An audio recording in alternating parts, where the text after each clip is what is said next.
हर महल एक कहानी कहता है। कुछ कहानियां वीरता की होती हैं, कुछ प्रेम की, पर कुछ कहानियां ऐसी होती है जो कभी बताई नहीं जाती, बस फुसफुसाहटों में जिंदा रहती है।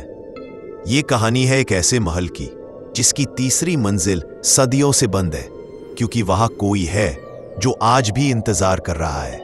वर्ष 1785, राजस्थान का दौसा इलाका। यहां के राजा भीम सिंह और रानी विलासा का राज चलता था। रानी विलासा सुंदर, विदुषी, परंतु तांत्रिक विद्या में रुचि रखने वाली एक रहस्यमयी महिला थी।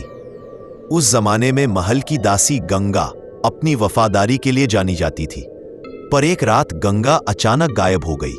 राजा ने ढूंढने की लाख कोशिश की, पर उसका कोई पता ना चला, और उसी रात से महल की तीसरी मंजिल को बंद कर दिया गया।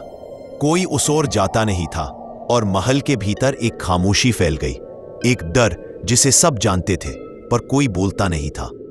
200 साल बाद एक इतिहास की शोधकर्ता उमा दौसा पहुंची। उसका लक्ष्य था ऐसे महलों की खोज करना जिनमें इतिहास की अधूरी कहानियां दबी थी। गांव वालों ने उसे चेताया, बिटिया, उस महल में मत जा। तीसरी मंजिल आज भी जिंदा है। वहां कोई है, कोई जो नींद में भी जागता है।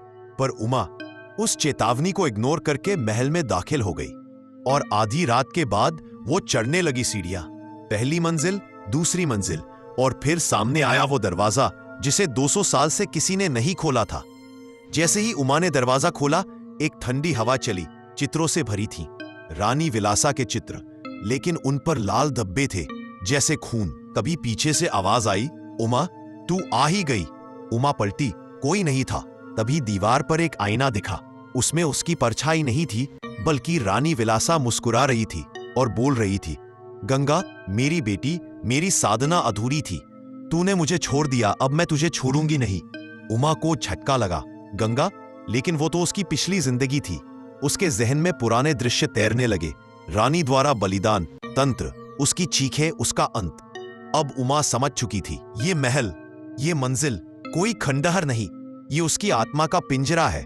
रानी की आत्मा ने उससे कहा, मुझे मुक्त कर, नहीं तो तुझे भी यही बांध लूंगी, हमेशा के लिए। उमा ने आंखें बंद की और अपने अंदर की शक्ति को जगाया। उसने वही मंत्र दोहराया जो कभी उसने रानी के लिए सीखा था, ओम नमः काल विलासाय। एक तेज चीख और फिर सन्नाटा।